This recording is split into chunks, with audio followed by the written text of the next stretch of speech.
AOC defends illegals over Americans. Praises socialism. Homan drops the hammer. House Committee on Oversight and Accountability. March 19, 2025. 10 a.m. The chamber was packed. Cameras were embedded in every corner. Phones were set to silent, but the air buzzed with whispers. Every chair in the press gallery was taken. It wasn't just another hearing. It was the one everyone had been waiting for. At the witness table sat Thomas Homan, former acting director of ICE, arms crossed, expression carved in stone. Directly across from him, seated upright behind her nameplate, was Congresswoman Alexandria Ocasio-Cortez, sleeves rolled, brows sad. The committee chair pounded the gavel. This hearing will come to order. We are here today to examine claims surrounding the misuse of federal enforcement powers, the allocation of public funds, and the politicization of law enforcement. At the highest levels, eyes turned to AOC, Representative Ocasio-Cortez. As a sitting member of this committee and a vocal critic of current and former enforcement tactics, your testimony is central. She nodded, expression calm. Thank you, Mr. Chairman. AOC began. For years, Republican officials, including members of this very chamber, have decried the so-called weaponization of government. They warned about federal agencies being used for political gain, about law enforcement focusing on political enemies instead of public threats. She paused, and yet today, we are witnessing the exact inverse of those warnings. A state where people like myself, like Senator Schumer, are targeted not for crimes but for dissent. Murmurs rippled through the chamber. Former officials, such as Mr. Homan, have gone on national television, threatening members of Congress for educating the public about constitutional rights, as though civic literacy were a criminal act.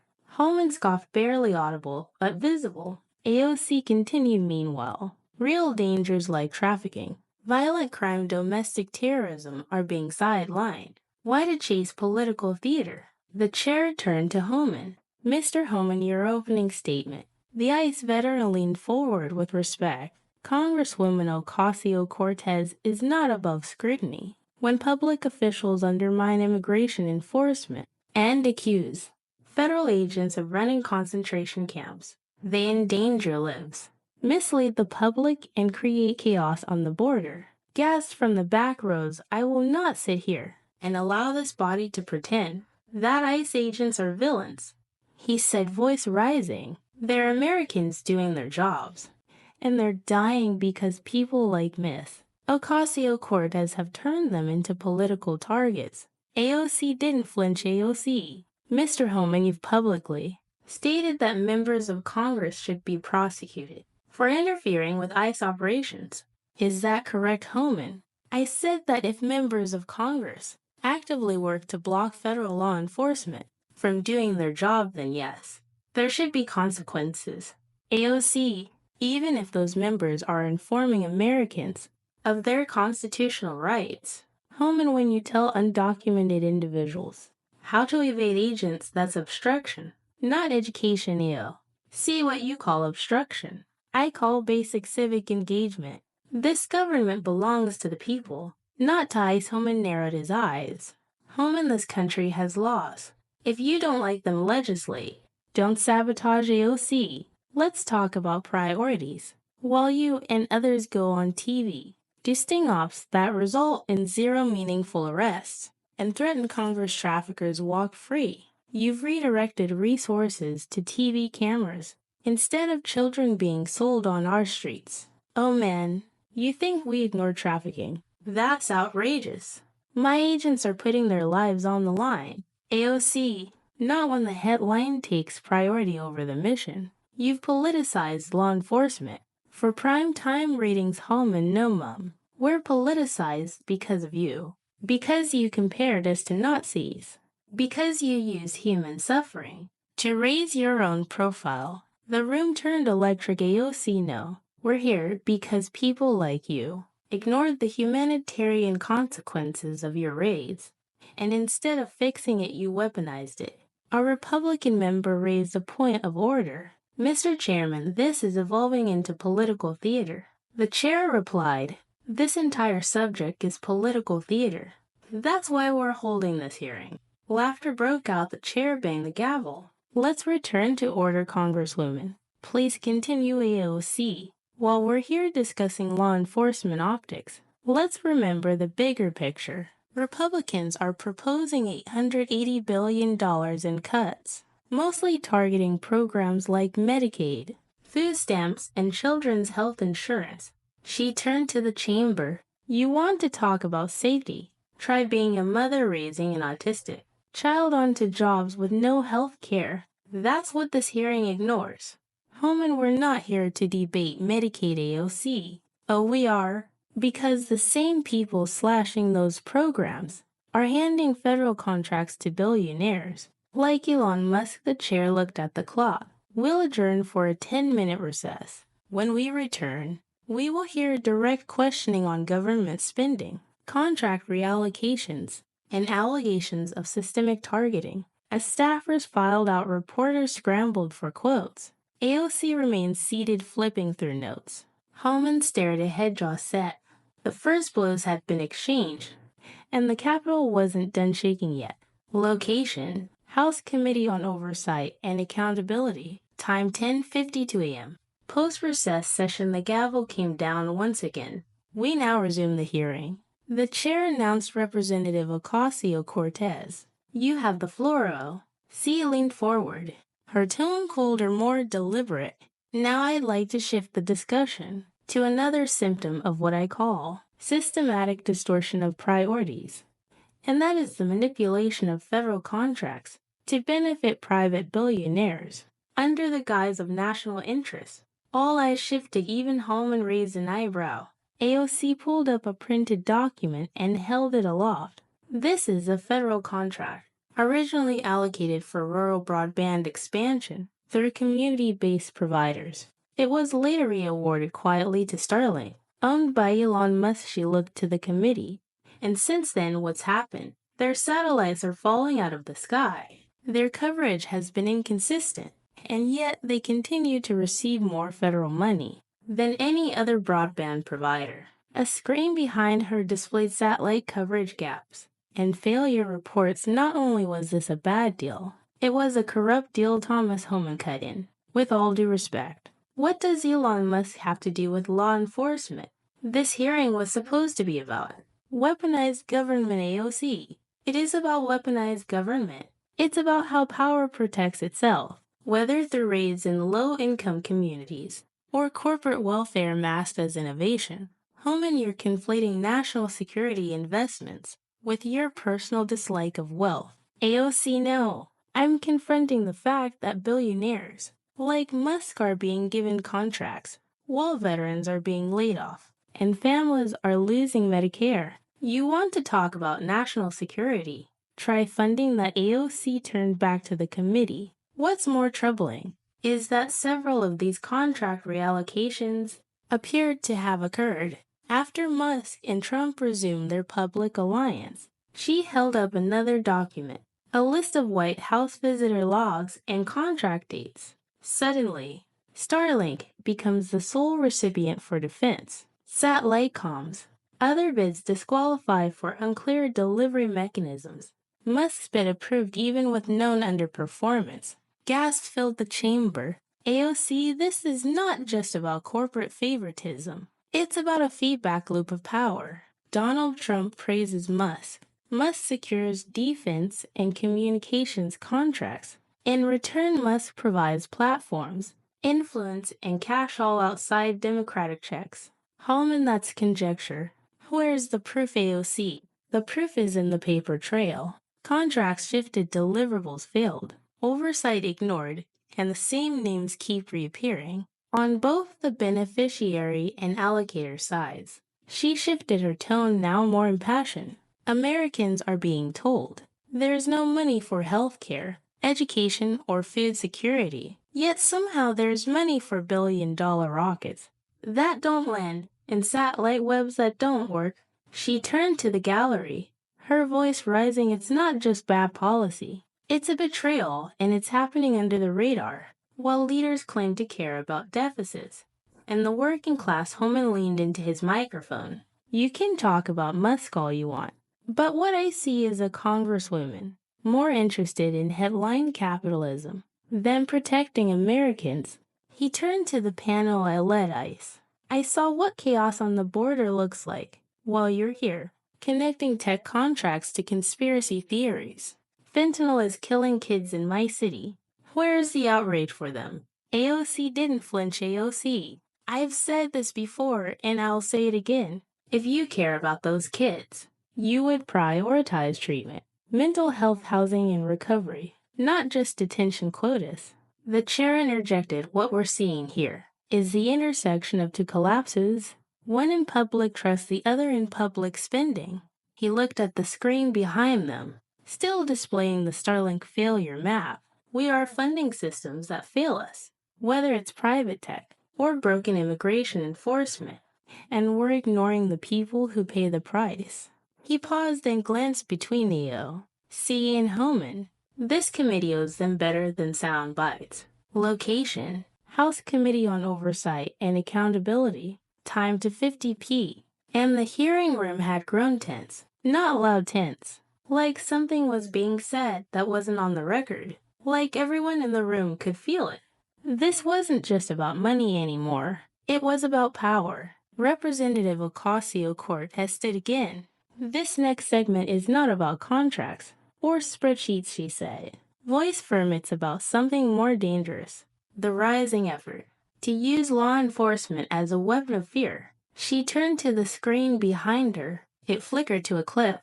South Dakota Governor Christina OEM staging an ICE raid on ATV crew. Cameras rolling, sirens flaring. AOC paused the clip and turned to Homan. Mr. Homan, are you aware that staged law enforcement operations like this have produced no significant arrests, but have resulted in increased fear in immigrant communities? Homan didn't blink.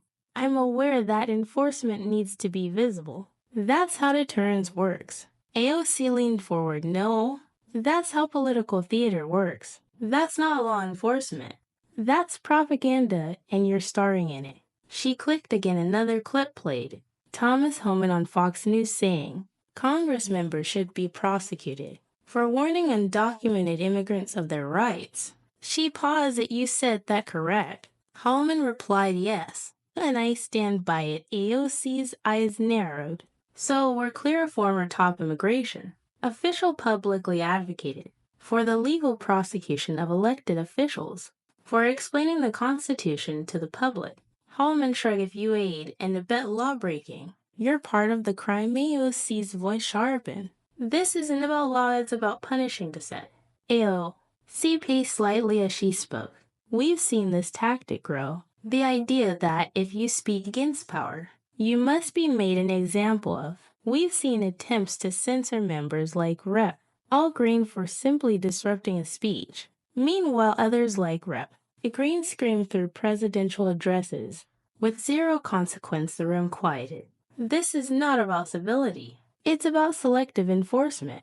Homan cut in. Representative, when you start claiming enforcement is oppression, you undermine the rule of law. AOC didn't back down. And when law becomes a hammer, only used against certain people, it's no longer justice, it's a theater with a badge. She returned to her file. I spoke this morning with a librarian in my district. He quit his job to care for his 16-year-old son with multiple disabilities, now because of Medicaid cuts and rising rent. He may lose his home. She looked at the panel. This is who loses when we turn public institutions into political weapons. It's never loud, it's quiet.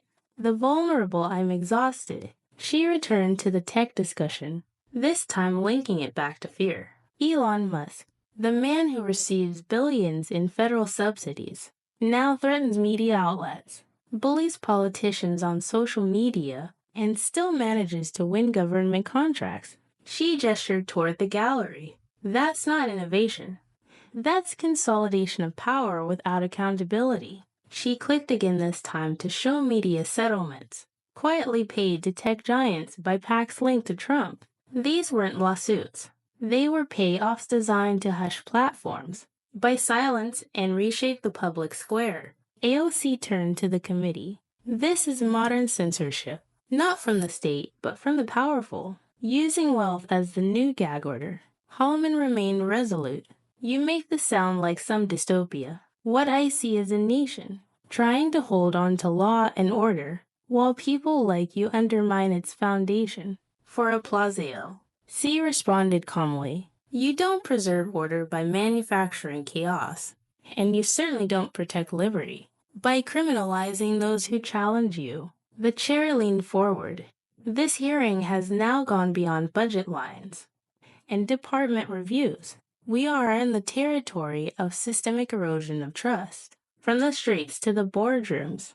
He looked at both AOC and Homan. You've raised questions that don't end in this room. Location, House Committee on Oversight and Accountability. Time 3:40 p.m. The room was quiet again, but the silence wasn't calm. It was surgical, the kind of quiet that comes before something dangerous is named aloud. The chair tapped the gavel. We now proceed to the final round of public questioning. For the day, Representative Ocasio-Cortez. You have the floor. AOC stood without notes. This time her voice was even. What we're witnessing is not just the weaponization of enforcement.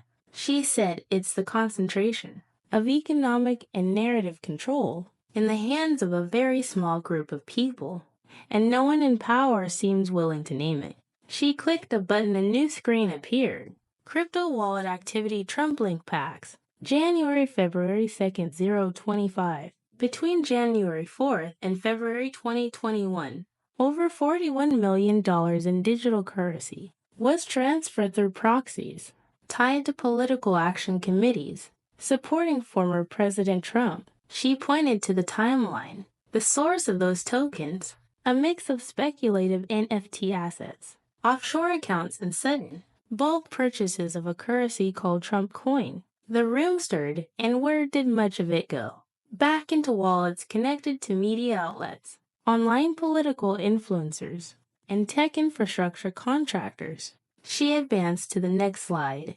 A diagram Musk contracts, media settlements packs Trump, Bezos advertising bias platform suppression, Zuckerberg algorithm tweaks, page visibility lobbyist access. These are not conspiracies.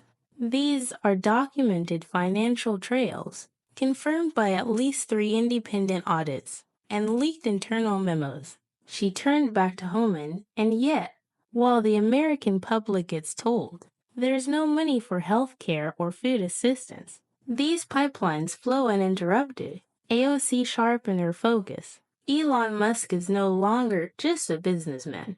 He's acting as a co-president in all but the title. Defense infrastructure Musk, communication satellites Musk, civilian surveillance Musk, transportation subsidies Musk. She tapped a folder. This man receives more federal contract value than entire states, and he openly mocks elected officials on platforms he owns, including some of us in this room. She took a breath now. I'm not asking this committee to agree with me politically, but I am asking, what is the cost of this silence? A brief pause, because every time we look away, every time we excuse one more ethical gray zone, for the sake of efficiency or national interest, we hand another key to our democracy over to someone who doesn't answer to it. Thomas Homan straightened. This is absurd, he said. You're connecting dots because you don't like the people in charge. If you want to beat Elon Musk, beat him in the marketplace. Don't turn this committee into a televised conspiracy theory. AOC's tone didn't shift. You call it a conspiracy. I call it financial architecture with political consequences. And the receipts don't lie. The screen switched again, this time to a series of leaked emails from various tech executives. We'll settle this case for $18 million.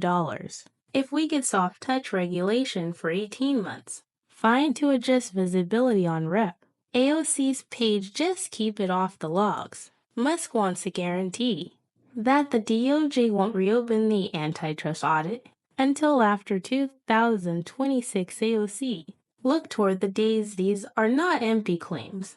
They are line items on a ledger, with our democracy as the balance. She brought the focus back down. This is not about hating billionaires. It's about the parents, teachers, and workers who have to explain why their SNAP benefits were cut while watching Elon Musk live stream from his $45 million jet. She held up a final case file. Leandro G., a subway mechanic. His wife has stage 4 cancer.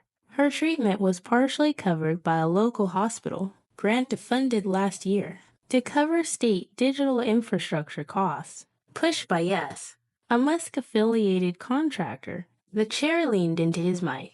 These allegations extend far beyond the purview of this committee. I would encourage the relevant financial ethics offices and the Department of Justice to consider immediate inquiry into the claims and documents presented here today. He looked to AOC. You've raised significant concerns. Then to Homer and Mr. Homer. You challenged them with equal force. This is the conversation the country needed. Homer's voice came low but clear. I didn't come here to defend billionaires. I came here because the rule of law matters, and I think you're tearing at it with your rhetoric.